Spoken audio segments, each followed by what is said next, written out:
오늘은 가능을 불가능케 하시는 하나님이라는 제목으로 은혜를 나누려고 합니다. 불가능을 가능케 하신 하나님 이러면 많이 들어보셨을 텐데 가능을 불가능케 하시는 하나님 생소하시죠? 혹시 카톡에 제목 올라온 거 보시고 이 전사님이 실수하셨네 이렇게 생각하시는 분이 있을지도 모르겠어요. 정말 우리 많이 들어요. 불가능을 가능케 하시는 하나님에 대해서 종종 누가 봐도 안 되는 일, 어려운 일을 가능하게 하시고 내 생각, 내 계산으로는 안 되는데 하나님의 생각과 계산으로는 얼마든지 가능해요. 이런 설교 많이 들으셨을 거예요. 하지만 조금 생소하실지 몰라도 이런 경우도 분명히 존재해요. 누가 봐도 되는 일, 내 능력과 내 지혜로 능히 할 수 있는 일, 정말 여러모로 따져봐도 얼마든지 가능한 일을 불가능하게 하시는 그런 경우가 있어요. 오늘 본문 참 익숙한 얘기죠. 유명한 얘기예요. 하나님께서 이제 여리고성을 무너지게 해주셨고 이스라엘 백성이 여리고성을 점령한 다음에 하나님께서 모두 바치라고 하시잖아요. 하나님께 모두 바쳐라, 진멸해라, 없애버려라, 불태워 바치라고 하셨는데 아간이 범죄하죠. 아름다운 외투 한 벌과 은 200세겔과 50세겔 정도 되는 금덩이를 숨겨요. 그래서 하나님께서 그 아간의 범죄 때문에 진노하시고 뿐만 아니라 이스라엘 백성들도 교만한 모습을 보여서 아이성을 치러 올라갈 때 2,3천 명 얘기하더니 3천 명만 가서 올라가고, 그래서 그 교만 때문에, 그 죄 때문에 져서 여호수아와 그 장로들이 하나님께 회개하고, 하나님께 회개한 다음에 하나님이 알려주신 대로 나가 싸웠더니 이겼더라. 그러니까 교만하면 안 되지, 방심하면 안 되지, 하나님 앞에 교만하지 말고 방심하지 말고 늘 하나님만 의지해라. 이런 식으로 우리들 많이 익숙한 말씀이에요. 근데 오늘은 저는 여기 이거를 한번 찬찬히 들여다봤어요. 찬찬히 들여다봤는데 참 익숙한 얘기라는 그 느낌을 가지고 쫙 있는데 도저히 익숙한 얘기가 아닌 거예요. 평범한 얘기가 아닌 거예요. 그냥 있을 수 있는 일, 성경에 많이 나오잖아요. 하나님을 의지하지 않고 자기 힘 의지했더니 패배했다, 넘어졌다는 얘기 많이 나오잖아요. 그 문 얘기 중에 하나가 아니라 이건 뭔가 좀 특별한 일이었어요. 뭔가 좀 이상한 일이었어요. 정말 늘상 경험해 볼 수 있는 그런 일들 중에 하나가 아니라 어떻게 이런 일이 있을 수 있지? 라고 생각이 될 정도로 이상한 일이었어요. 그래서 그냥 교만하지 말자, 방심하지 말자, 하나님만 의지하자 이렇게 간단히 하고 넘어가기에는 조금 미묘한 일이었어요. 자, 우선 이 아이성 싸움에 이상한 것 중에 제가 가장 먼저 말씀드리고 싶은 거는 여호수아의 태도예요. 여호수아 어떡하죠? 여호수아가 이제 전쟁에서 지니까 하나님 앞에 엎드려서 회개해요. 근데 그 회개의 태도가 얼마나 절절하냐면 여호와 궤 앞에서 땅에 엎드려 머리에 티끌을 뒤집어 쓰고 저물도록 있다가 엎드리는데 어떻게 엎드렸냐면 땅에 얼굴을 쳐박은 거예요. 쳐박고 머리에 티끌을 뒤집어 쓰고 하나님한테 이렇게 예언해요. 하나님, 정말 슬픕니다. 우리 왜 여기 요단 건너편까지 데리고 오셨습니까? 여기 오셔서 기껏 사람들에게 죽게 만드시려고 오셨습니까? 하고 정말 죽는 소리를 절절절절 하는데, 자, 여호수아가 여기서 아이성 싸움에서 큰 실패를 경험한 상태인가요? 아니에요. 여호수아는 수십만을 거느린 군대 장관이에요. 이스라엘 당시 병력, 그러니까 싸움에 나설 수 있는 남자의 수가 얼마였죠? 60만이었어요. 60만 중에 60만이 다 나가서 싸웠는데 졌습니다. 한 30만쯤 죽었습니다. 이래야 위기의식이 오는 거 아니에요? 여호수아의 태도는 마치 그런 사람이에요. 60만쯤 올라가서 한 30만쯤 죽어서 지금 이스라엘 정말 위기입니다 했을 때 그때야 벌벌 떨면서 하나님 죽이시랍니까? 왜 이러십니까? 막 이러지. 여호수아는 지금 어때요? 60만 중에 딱 3,000명 올라갔어요. 딱 3,000명. 그리고 거기서 희생당한 사람의 수 확인된 건 얼마예요? 36명이에요. 여호수아는 여전히 60만을 거느린 군대 장관이에요. 여전히 내겐 60만이 있어요.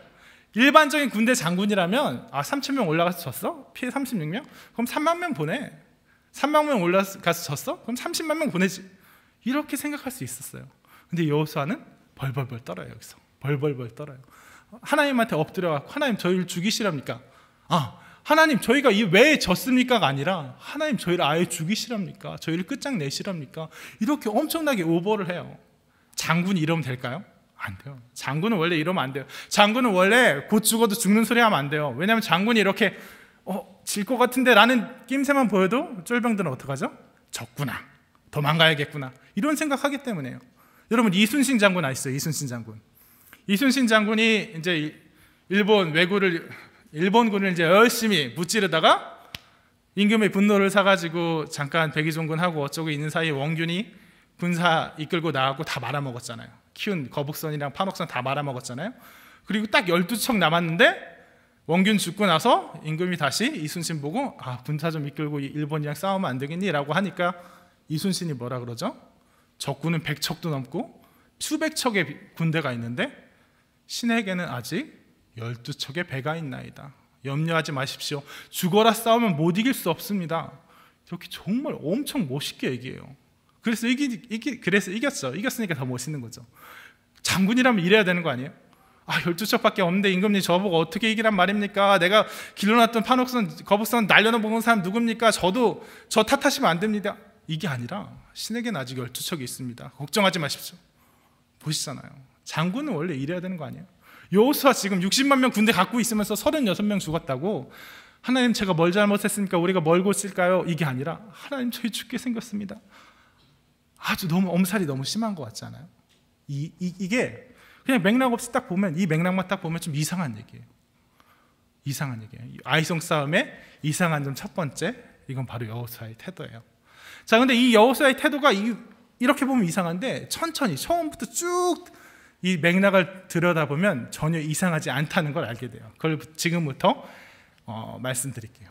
아이성의 병력이 이스라엘 백성이랑 싸운 3,000명이 올라가서 졌던 그 아이성 싸움에서 아이성 쪽에 군사는 몇 명이나 될까요? 이스라엘은 3,000명, 아이성은? 제가 볼 때는 500명 미만이에요. 왜냐하면 먼저 이후에 성경에 나온 아이성의 모든 남녀, 아이성의 모든 사람, 여자도 포함한 거니까 모든 사람이에요. 이건 모든 사람이 12,000명이에요. 그러면 여자 6,000명이라고 치고 여자 비전 투어니까 6,000명 빼고 남자가 6,000명인데 그 중에 싸움에 나갈 수 있는 사람은, 그러니까 징집 가능자, 병역 대상자가 한 3,000명 되겠죠. 근데 이 3,000명은 절대 전부가 군인이 아니에요. 아무리 다 끌어 모은다고 해도 군인이 아니에요. 왜냐하면 장애인도 있을 거고 싸우기 어려운 사람도 있을 거고 농부도 있을 거고, 일반적으로 고대사회, 현대도 그렇지만 고대사회에서 군인은 아무리 끌어모은다 그래도 징집 가능자의 10%가 넘지 못해요. 그래서 한 300명 정도 되지 않았을까 제가 예상해요. 그리고 이거는 3,000명만 올라가자는 이스라엘 사람들의 그 태도로도 알 수 있어요. 자, 이제 3,000명 올라가면 충분하다 그랬잖아요. 우리가 보면서 이 이스라엘 거만하다, 교만하다, 그러니까 많이 데리고 올라가서 이겨야지, 이것만 해도 충분해 하고 이렇게 교만한 태도 하니까 지잖아 라고 생각할 수 있는데, 전 이스라엘 사람들이 그렇게 바보였을까? 멍청했을까? 교만했을까? 그런 생각이 들어요. 우리는 종종 성경에 나온 사람들을 우리보다 되게 멍청하다고 생각하거나 되게 정말 나쁜 놈들이라 생각해서 저런 나쁜 놈들하고 거리를 둘 때가 있는데, 종종 그렇지 않아요. 그 사람들도 머리가 있고 그 사람들도 양심이 있고 그런 사람이에요. 다만 그들이 그렇게 처하게 되는, 그렇게 그 상황에서 하게 된 맥락을 우리는 볼 필요가 있다고 생각해요. 2,000~3,000명만 갖고 올라갔다는 얘기는 더 많이 있으면 좋은데 그래도 2,000~3,000명이 충분하니까 한번 해봅시다 이런 얘기가 아니에요. 이건 게임이 아니에요. 전쟁이에요. 죽고 사는 문제예요. 그것도 귀족들이 자기 부하 병력 데리고 나가서 뭐 죽든 말든 신경 안 쓰는 게 아니라 뭐예요? 다 같은 형제예요. 다 같은 형제끼리 나가서 싸우는 거예요. 근데 2,000~3,000명이면 충분하니까 한번 해봅시다 이런 태도가 나을 것 같아요? 아니에요. 전쟁은 무조건 적이 어느 정해져 있으면 우리가 할 수 있는 최고의 걸로 나가가지고 피해를 최소화시켜야 되는 거예요. 이스라엘 사람들도 당연히 그거 알고 있었어요. 그런데도 이렇게 2,000~3,000명만 올라갑시다. 이거는 2,000~3,000 적 한타는 5만 명 가면 좋겠지만 2,000~3,000명으로도 충분하니까 한번 해봅시다. 그래야 내가 잘 싸운 줄 아니까 한번 해봅시다. 이런 게 아니에요. 2,000~3,000명만 올라가면 자리가 꽉 찬다는 얘기예요. 그 이상은 필요가 없다는 얘기예요.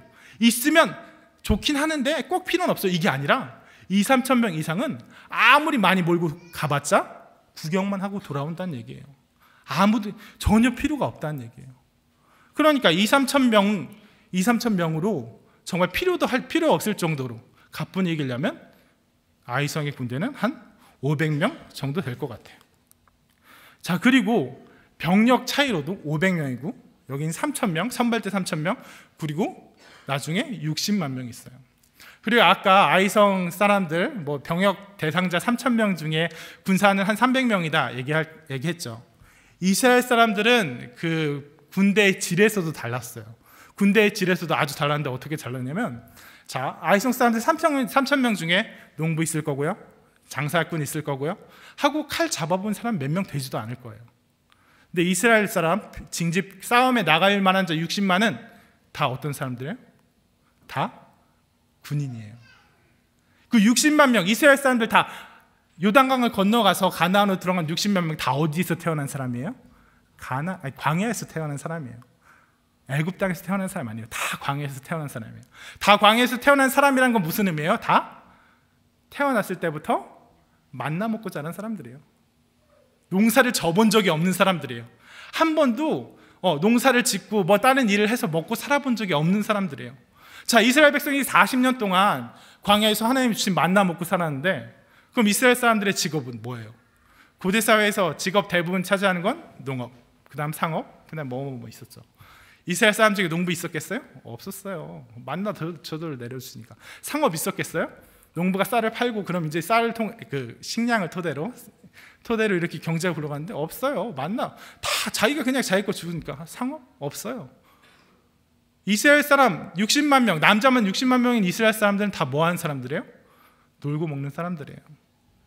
자기가 수고로 땀 흘려서 자기가 먹을 걸 찾아 먹는 사람들 아니에요. 위에서 주신 양식 먹고 사는 사람들이에요. 그럼 그 60만 명이 광야에서 40년 동안 뭐 했을까요? 하나님한테 찬양하고 제사하고 예배 드리고 그 다음에 뭐 했을까요? 제가 생각할 땐 전쟁 준비했어요. 이제 곧 우리가 가나안을 들어갈 텐데, 가나안을 점령할 텐데, 그동안 그에 대한 대비를 해야죠. 60년 동안 전쟁 준비한 사람들이에요. 그러니까 여긴 60만의 완벽한 군대가 있고, 여기는 3,000명, 성인 남성 한 3,000명쯤에 그 중에서 칼이라도 잡아본 사람 한 300명 정도 있는 상황이에요. 비교가 안 돼요. 싸움 비교가 안 돼요. 그래서 이상하다는 거, 제가 이상하다고 느낀 거 첫 번째 뭐냐면, 싸움이 일어난 것 자체가 이상해요. 손자병법에 보면 적하고 나가 군사 비율이 각각 어떻게 됐을 때 어떻게 해라 이런 거 나오거든요. 적보다 군사가 적으면 지키거나 도망가라. 군사가 엇비슷하면 사기가 중요하니까 먼저 용감히 나가 싸우라. 2배가 되면 병사를 둘로 쪼갠 다음에 협공을 해라. 5배가 되면 그냥 그런 거 필요 없이 뭐라고 하냐면 돌격 앞으로 공격해라. 그냥 10배가 되면, 내 병력이 적의 10배가 되면 뭐 하라고 나온지 아세요? 기다려라예요. 포위하라인데 포위하고 기다려라예요. 왜냐하면 기다리면 제가 나한테 항복할 테니까. 내가 10배나 되는데 제가 나한테 항복 안 할 리가 없으니까 기다려라예요. 근데 여긴 다시 말하면 여긴 60만이에요. 여긴 300명이에요. 싸움이 일반적인 상식으로는 싸움이 일어나면 안 돼요. 얘들이 도망을 가든지 단체로 피난을 가든지 단체로 항복하든지 이래야 돼요.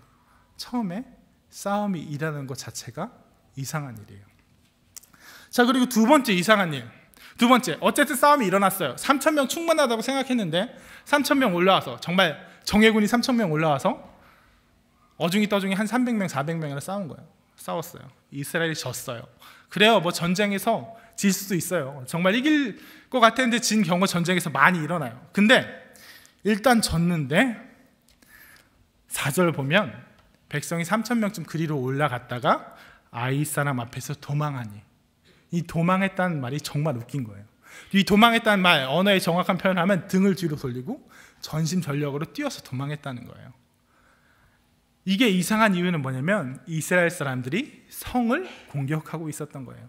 여러분, 전쟁에서 군사들이 언제 도망가는 줄 알아요? 전쟁에서 졌을 때. 특히 난 이쪽에 있는데 적이 쫓아와서 내가 도망갔을 때, 내가 성을 지키고 있는데 엄청난 군사가 몰려와서 내가 지키지 못하고 도망가는 거예요. 수비하던 군대가 도망가는 거예요. 공격하는 군대는 도망가지 않아요. 특히 성을 공격하던 군대는 도망가지 않아요. 왜? 성은 안 움직이니까. 성은 안 움직여요. 아이 사람들 성 안에 있어요. 근데 내가 쳐들어갔어요. 3,000명 의기양양하게 쳐들어갔어요. 근데 이거 뭔가 안 좋은데, 이거 뭔가 무리인데 하고 전쟁에서 질 수는 있어요. 전투에서 질 수는 있어요. 근데 도망갈 이유는 없어요. 성은 그대로 있거든요. 내가 공격 안 가면 그대로 있거든요. 그래서 내가 공격 안 가면 그냥 오늘은 아닌가 보다 하고 차근차근 전략적 후퇴를 하면 돼요. 근데 아이성 사람들과 싸우다가 이스라엘 사람들이 어떻게 해요? 등을 돌려서 뿔뿔이 오합지졸처럼 도망가요. 성이 나를 쳐들어오는 것도 아닌데. 성이 나를 공격해 들어온 것도 아닌데. 이상한 일이에요. 아이 사람들이 뛰어나와서 이 사람들이 도망간 게 아니에요. 싸우다가 이스라엘 백성들이 비합리적으로 이해할 수 없는 이유로 인해서 막 도망가니까, 성은 멀쩡히 거기인데 막 도망가니까 아이 사람들이 그걸 보고 쟤네 도망가네 하고 뛰쳐나온 거예요. 두 번째, 이스라엘 사람들, 공격하던 이스라엘 사람들, 쫓아오지도 않은 성을 뒤로 하고 열심히 달려서 도망쳤어요.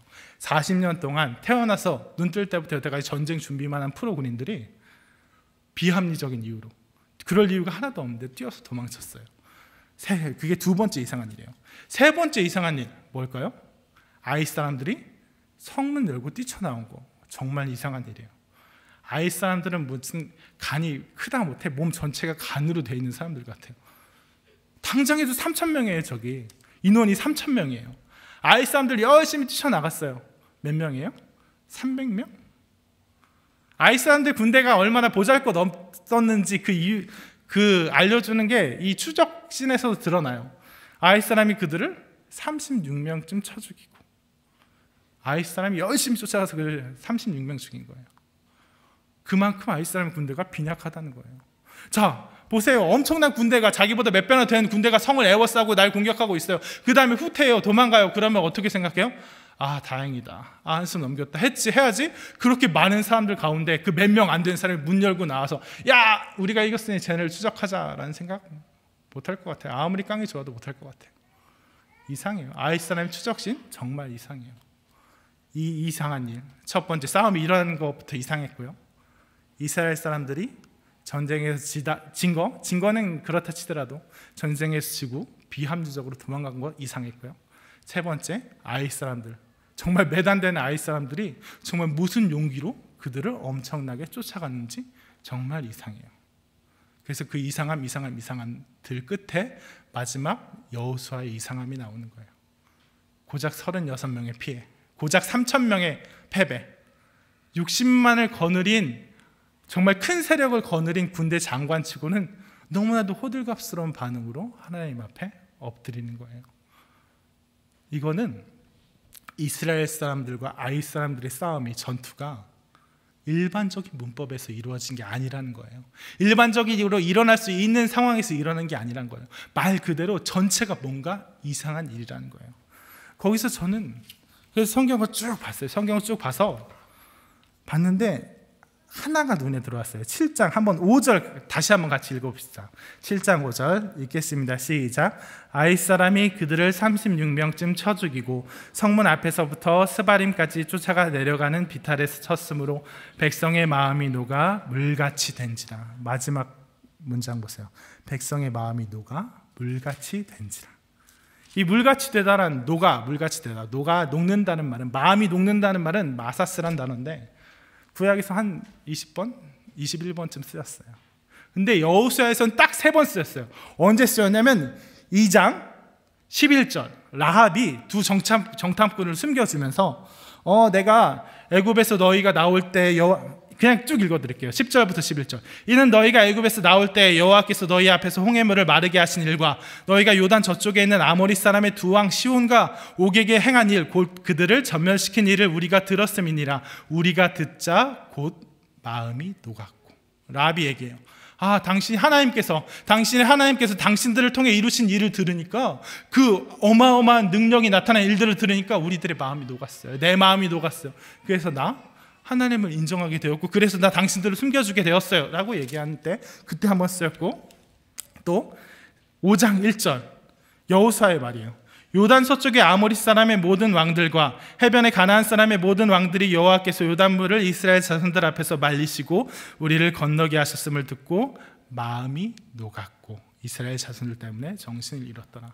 여호수아에서 딱 3번, 여호수아서에서 딱 3번 쓰인 녹았다는 말 언제 쓰였어요? 항상 하나님이 있고, 하나님이 하나님의 대적들을 향해서 하나님의 능력을 발휘하셨을 때 그들의 마음이 녹았고 정신을 잃었더라 할 때 쓰였어요. 보세요. 여호수아가 얼마나 섬뜩했을지 아시겠어요? 이스라엘 백성이 싸움부터 이상했어요. 싸움 나갈 때부터 이상했어요. 저 툭 치기만 하면 넘어갈 아이성, 당연히 그냥 우리가 진군하면 문을 열고 항복하거나 도망가야 될 아이성이 싸울 때부터 이상했어요. 이스라엘 사람들이 질 때부터 이상했어요. 그들이 정말 프로 군인들인 그들이 정신없이 도망칠 때부터 이상했어요. 이스라엘 아이성 사람들이 달려올 때부터, 뛰쳐나올 때부터 이상했어요. 이건 왜 이상해요? 하나님이 개입하신 거예요. 일반적인 일이 아니라 하나님이 개입하신 거예요. 하나님께서 아이성 사람들의 마음을 굳건히 하셔서 싸우겠다 마음 먹게 하시고, 이스라엘 사람들로부터 어떤 사건인지 몰라요. 어떤 일이 있었는지 몰라요. 혹 아무 일도 없었는데 그냥 불합리하고 갑작스러운 공포가 사로잡았는지도 모르겠죠. 하나님께서 그 이스라엘 백성의 마음을 치신 거예요. 그래서 그들이 정상적으로 생각도 못하고 뿔뿔이 흩어진 거예요. 그 다음에 아이 사람들에게 하나님께서 다시 아이 사람 북도에 주셔서 그들이 뛰쳐나오기까지 만드신 거예요.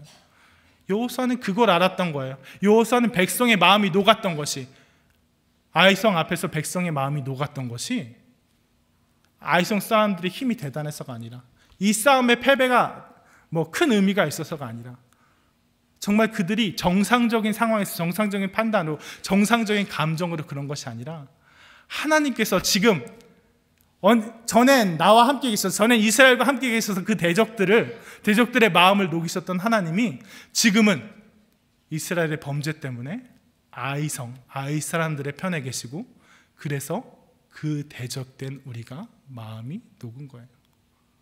그래서 여호수아가 하나님 앞에서 엎드리는 거예요.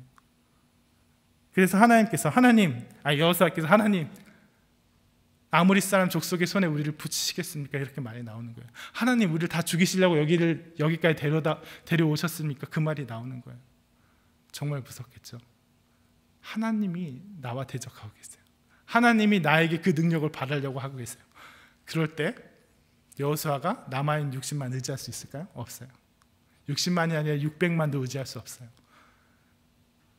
홍해에서 애굽 병사들을 전멸시킨 하나님, 요단을 건너게 하신 하나님, 무 백성들을 다 물리치게 하신 하나님, 여리고를 무너뜨린 하나님이 이제는 저 사람들 편을 드는 거예요. 내 편이 아니라 저 사람들 편을 드는 거예요. 그러니까 여호수아의 마음이 크게 무너진 거예요. 이걸 생각하면, 이걸 알면 참 이상해 보였던 아이성 싸움이 전혀 이상하지 않다는 걸 알 수 있게 돼요. 하나님께서 개입하셨다는 걸 아는 순간 이 모든 맥락이 풀리는 거예요. 자, 그럼 하나님께서는 과연 왜 개입하셨을까요? 하나님께서는 그냥 이스라엘이 하나님 의지하지 않았더니 하나님의 능력이 안 나타나서 아이성에서 졌습니다가 아니라, 이스라엘 백성이 범죄하였기 때문에 하나님께서 적극적으로 개입하셔서, 아주 강하게 개입하셔서 하나님의 능력을 받으셔서 이스라엘 백성이 아이성에서 패배하였습니다. 맞는데, 그렇다면 하나님께서는 과연 왜 개입하신 거죠? 자, 성경에서 이렇게 말하죠. 성경에서 아간의 범죄 때문이라고 우리 알고 있어요. 아간이 범죄하였기 때문에, 아간의 범죄 때문에. 자, 그럼 좀 불합리하게 여겨지죠. 아간이 범죄했는데 왜 이스라엘 사람들이 모두가 무슨 연좌죄도 아니고 단체로 이렇게 패배를 경험하게 되느냐, 단체로 무너지게 되느냐. 그럼 또 얘기하죠. 교만했기 때문이다. 하나님께 물어보지 않았기 때문이다. 그럼 교만했고 하나님한테 물어보지 않았기 때문이다 라는 정도로 전쟁에서 지위까지 그렇게 큰 벌을 만드신 거는 좀 무리하죠. 좀 세지 않으신가, 이런 생각할 수도 있어요. 거기에 대해서 한번 같이 알아봅시다.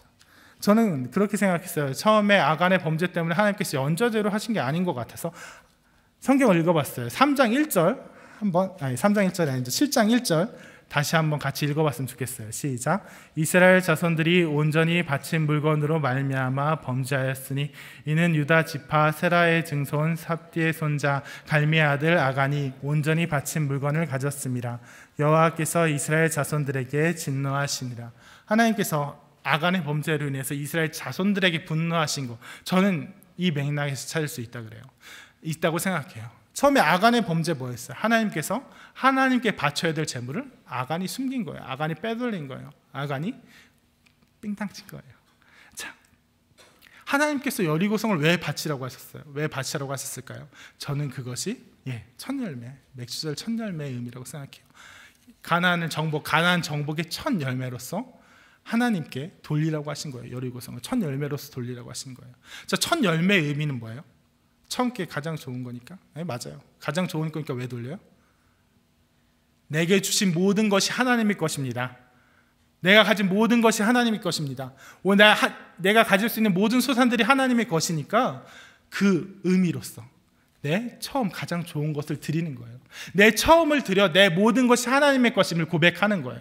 마찬가지예요. 하나님께서는 가나안 정복의 첫 열매인 여리고성을 하나님께 온전히 바침으로써 이 가나안 정복이 하나님의 능력에 의한 것, 하나님이 주신 것, 하나님의 것임을 인정하기를 원하셨어요. 이스라엘 백성도 인정하기를 원하셨어요. 근데 아간의 범죄로 그것이 무너졌어요. 아간의 범죄로 그것이 무너졌어요. 하나님께 돌려서 이 모든 것이 하나님의 능력입니다. 이 모든 것이 하나님의 것입니다. 단지 우리는 하나님께서 해주신 능력과 하나님이 베풀어 주신 은혜를 그냥 받기만 합니다. 라는 고백이 망가졌어요.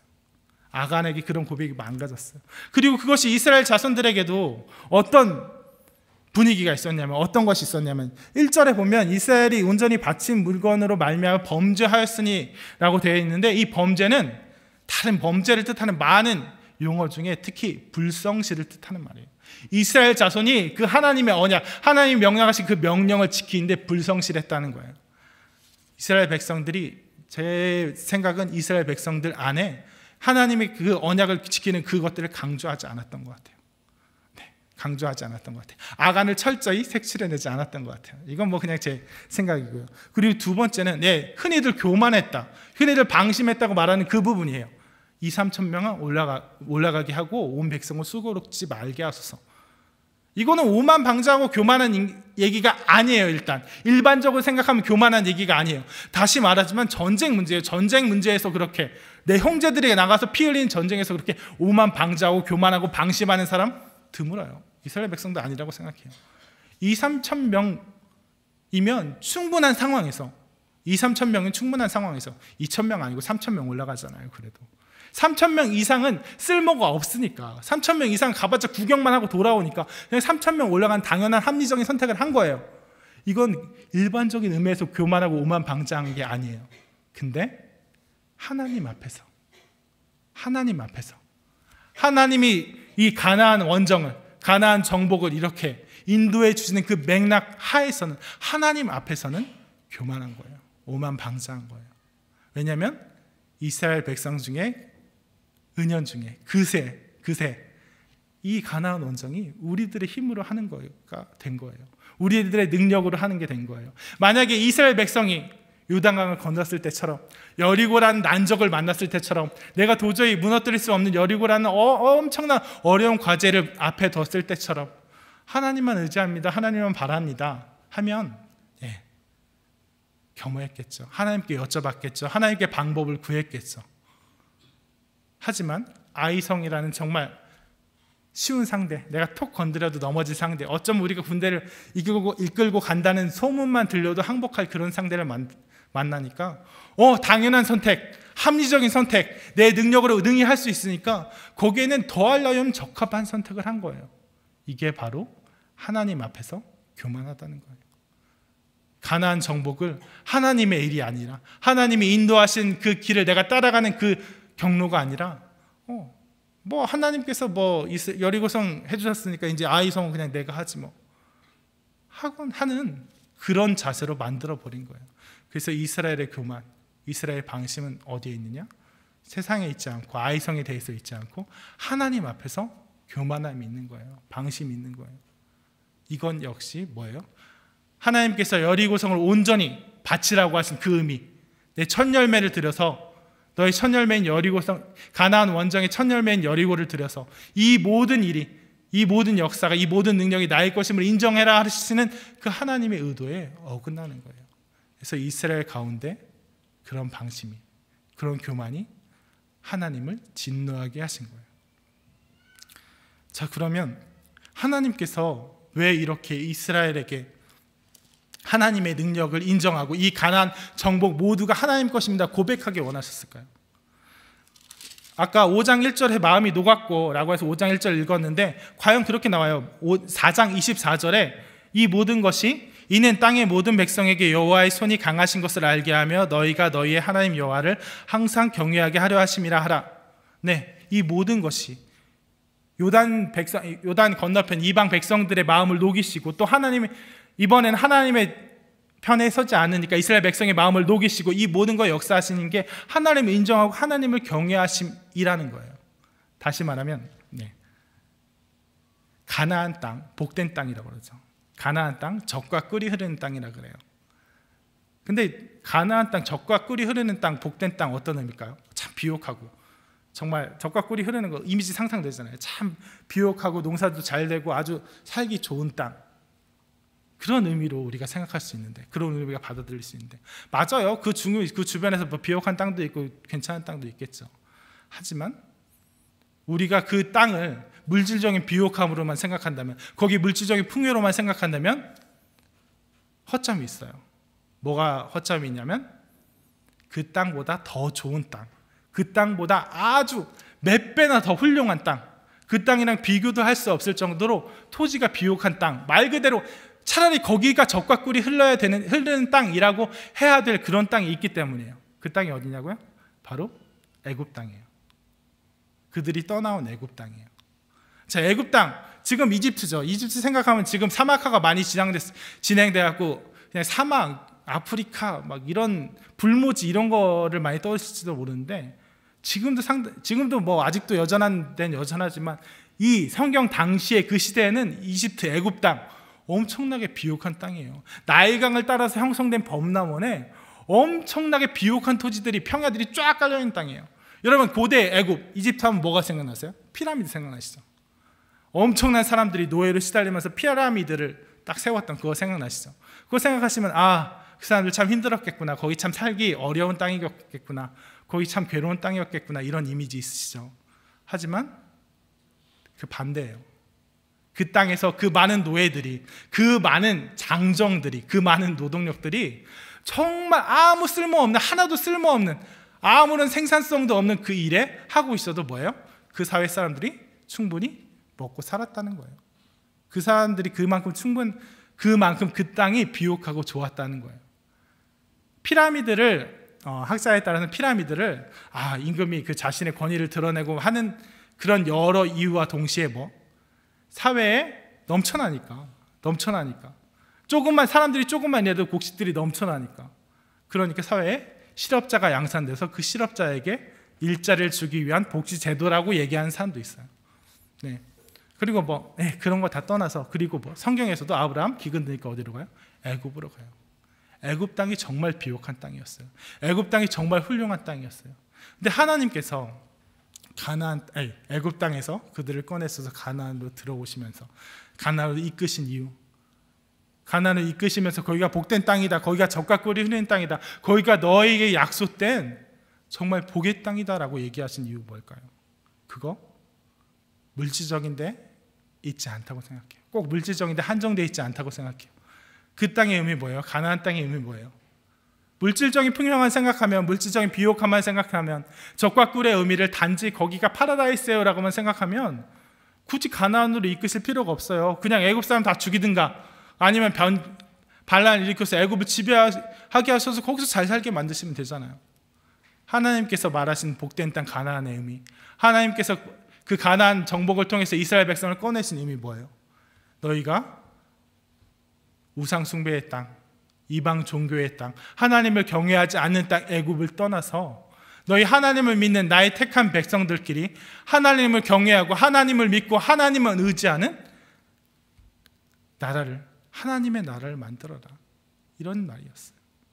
그래서 하나님이 보시기에 어떻게 보면 아간의 작은 범죄, 단 한 사람의 범죄잖아요. 아간의 작은 범죄, 어떻게 보면 그냥 잠시 소홀할 수도 있지, 잠시 하나님한테 이거 안 물어볼 수도 있지, 한번 그냥 안 물어보고 깜빡 넘어갈 수도 있지, 그럼 알려주시면 됐지, 뭘 그렇게 혼내기까지 하시나 라고 생각할 수 있는 그런 작은 방심, 작은 고만, 여기 하나님께 강하게 붙드시는 거, 강하게 치시는 거, 강하게 반응하시는 거, 그래서 너 이 일을 통해서 나를 경외하고 나를 믿고 나를 의지하게 만들겠다고 하시는 거, 그거 뭐냐? 그들이 얻어낼 가나안의 의미 때문에 있어요. 그들에게 주고 싶었던 하나님의 가나안 정복의 의미 때문에 있어요. 하나님께서는 그들이 애굽 땅을 떠나서 정말 하나님만 의지하고 하나님의 능력만 의지해서 그 백성들을 물리치고 거기서 정말 아무것도 없는 제로 베이스잖아요. 아무것도 없는 제로 베이스에서 하나님만 의지하고 하나님의 능력만 발휘해서 그들이 하나님을 경외하는 땅, 하나님을 인정하는 땅, 내 주권, 우리 이 세상 모든 주권 하나님께 있습니다 하는 그 땅을, 그 나라를 만들기를 원하셨는데, 네, 아간이 범죄예요. 첫열매의 의미를, 그 첫열매 고백의 의미를 아간이 범죄를 손상시켜요. 이스라엘 가운데서도 불성실함이 있어요. 벌써 내 판단으로, 내 능력으로 하고자 하는, 내 능력으로 합리적인 판단을 하고자 하는 그런 모습들이 있어요. 그래서 하나님께서 그렇게 막으시는 거예요. 그렇게 제지하시는 거예요. 그래서 아이성의 의미는 하나님께서 이스라엘 너네 방심했으니까, 이스라엘 너네 바에게 범죄했으니까 내가 너에게 이걸 허락하지 않겠다 하고 딱 자르신 게 아니라, 하나님의 징계, 하나님께서 징계하시는 그 이유는 항상 이래요. 너희가 이걸 받을 만한 사람이 아니다, 그러니까 나 너희에게 안 주겠다 하고 인색하시는 게 아니라, 너희가 지금 이 상태에서, 너희가 지금 이렇게 교만한 상태에서, 너희가 지금 이렇게 나를 의지하지 않은 상태에서, 너희가 지금 이렇게 아간의 범죄가 너희 안에 있고 너희가 이렇게 불성실한 상태에서 가나안을 점령하고 너희 나라를 세우고 그래봤자 아무 쓸모 없다는 거예요. 아무런 의미 없다는 거예요. 하나님을 의지하는, 하나님을 믿는, 하나님을 경외하는 그 나라가 세워지지 않는다는 거예요. 그렇기 때문에 이 작은 순간, 이 작은 일에도 하나님께서 반응하시는 거예요. 애초에 너희들이 너의 생각대로, 너의 판단대로 그냥 그렇게 너의 능력대로 거기 점령하고 살 거면, 가나안 점령하고 나라를 세우면 아무리 좋은 나라도 뭔 의미가 있겠어요. 그럴 바엔 차라리 애굽을 그들에게 허락하셨을 거예요. 네, 마찬가지로 이런 것들이 저희한테 있다고 생각해요. 이런 일들이, 이런 요소들이 저희한테 있다고 생각해요. 저희한테 적용될 수 있다고 생각해요. 우리가 세상을 살면서 종종 이 이스라엘 아이성 앞에서는 이스라엘 백성들 같은 태도를 보일 때가 있어요. 나에게 정말 어려운 일, 여리고성 같은 난적들, 그게 내 앞에 있으면 하나님의 능력 주세요. 하나님이 하셔야지 난 못하겠어요. 하나님, 저는 불가능하지만 하나님께서 하실 줄 믿어요 하고 잘 나가요. 근데 아이성 같은 거, 내 능력으로 충분히 할 것 같은 거, 내 능력으로 충분히 정말 누가 봐도 껌인 거, 누가 봐도 될 거라고 생각하는 거, 차라리 하나님 안 믿는 사람이면 그냥 고민 없이 가서 할 거, 그런 거 할 때는 우리도 마음도 방심하게 되죠. 교만하게 되죠. 내 능력으로 사는 건 아닙니다. 하나님의 능력으로 사는 겁니다. 하나님의 의지만으로 사는 겁니다. 하나님을 의지하는 그 믿음만으로 사는 겁니다. 이 세상 모든 주권 하나님께 있습니다 라고 고백하면서도 그냥 내 능력으로 할 수 있어 보이는 거는, 쉬워 보이는 거는 그냥 다 내 능력으로 하려고 그래요. 근데 종종 믿는 사람들은, 하나님이 사랑하시는 택한 백성들은 종종 거기서 실패를 맛봐요. 거기서 패배를 맛봐요.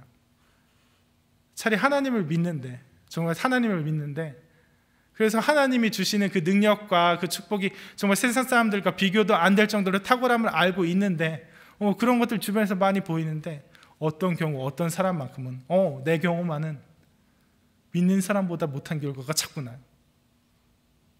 내가 그냥 내 능력으로 당연히 돼야 되는 건데, 하나님 안 믿는 사람들도 이거 당연히 해서 당연히 잘 먹고 잘 사는 건데, 그럴 만한 여건인데 자꾸 일이 막혀요. 자꾸 상황이 막혀요. 자꾸 내 인생에 그런 일들이 줄줄이 실패해져 나가요. 그런 거 왜 그럴까요? 하나님께서 능력이 없어서? 하나님이 인색하셔서? 아니에요. 하나님이 그를 연단하시는 거고 단련하시는 거고, 그것으로 인해서 더욱더 하나님을 경외하게 하시라는 거예요. 더욱더 하나님을 의지하게 하시라는 거예요. 그래서 하나님의 관심대로, 하나님이 주시고자 예비했었던 그 의미대로 성공을 경험하게 하시는 거예요. 그냥 가나안이 아니라, 그냥 가나안에서 잘 먹고 잘 사는 것이 아니라, 그냥 가나안에서 지들끼리 적당한 나라 꾸려서 그냥 몇 년 갔습니다, 몇백 년 갔습니다, 몇 천 년 갔습니다, 이게 아니라, 그들이 가나안을 접목하는 와중에, 그 모든 싸움의 와중에 하나님의 능력만 의지하니까 됐고, 하나님의 능력 안 의지하니까 자그마한 것에서 넘어졌고, 그런 모든 일들을 통해서 그들이 점점 하나님을 더 강하게 믿게 되었습니다. 하나님을 의지하게 되었습니다. 하나님을 경외하고 하나님께만 영광 돌리게 되었습니다. 이 일들, 이 과정들을 통해서 그들이 마침내 하나님을 섬기는 나라, 하나님을 경외하는 나라, 하나님께만 충성하는 나라를 이루었습니다. 이게 하나님의 의도셨던 것처럼 우리가 그냥 너 예수 믿고 잘 됐어, 너 예수 믿고 참 축복받았어, 아 좋아, 이 정도가 아니라 우리의 인생에서, 크리스찬의 인생에서 내가 아무리 어려운 일도, 아무리 불가능해 보인 일들도 하나님을 의지하시니까 되었습니다. 내가 아무리 가능해 보인 일들도, 세상 사람들도 이건 다 하는 일들도, 누구나 이건 될 거라고 얘기했던 일들도 하나님을 의지하지 않으니까 내 믿음 상태가 이렇게 무너져 있으니까 신기하게도 하나님이 막으셨습니다. 이런 은혜로 인해서 내 삶이, 내 마음이, 내 영혼이 하나님 앞에 엎드려지게 되는 거예요. 하나님을 의지하게 되는 거예요. 그래서 세상 사람들이 원하는 그런 성공이 아니라, 그런 풍요가 아니라, 내가 하나님을 더 의지하게 되고, 내가 하나님을 더 사랑하게 되고, 더 하나님께 영광 돌리게 되고, 하나님만 경외하게 되는 그런 일들로 우리를 이끌어 나가실 거예요. 그래서 우리 홍대 세교회 성도님들, 설교를 정리하겠습니다. 홍대 세교회 성도님들, 어느 경우에, 어느 때 정말 불가능한 일들 다 가능하게 되시길 정말 진심으로 소원합니다. 정말 세상이 아무리 안 될 거라고 생각한 일들도, 세상이 정말 절대 안 될 거라고, 세상이 너는 무리라고 이야기한 그런 일들도 여러분들이 하나님 의지할 때, 하나님의 능력 바랄 때 다 되기를 정말 진심으로 바랍니다. 하지만 동시에 여러분들이 하나님을 떠나 있을 때, 하나님을 잠깐 까먹었을 때, 그냥 이건 내 능력으로 될 것 같다고 생각하고 방심하였을 때는 하나님께서 여지없이 막으시기 원합니다. 막으시고 실패하시고 잠시 지체하게 만드시길 원합니다. 그래서 그 모든 은혜, 성공의 은혜, 실패의 은혜, 그 두 가지를 통해서 우리 모든 성도님들이 이 세상의 모든 주권, 이 세상의 모든 능력, 이 세상에서 우리가 경험할 수 있는 모든 싸움의 승패가 곧 하나님께 달려 있음을 정말 강하게 내 모든 삶을 통해, 내 모든 마음을 통해, 모든 심장을 통해 고백하기를 진심으로 소원합니다. 기도하겠습니다.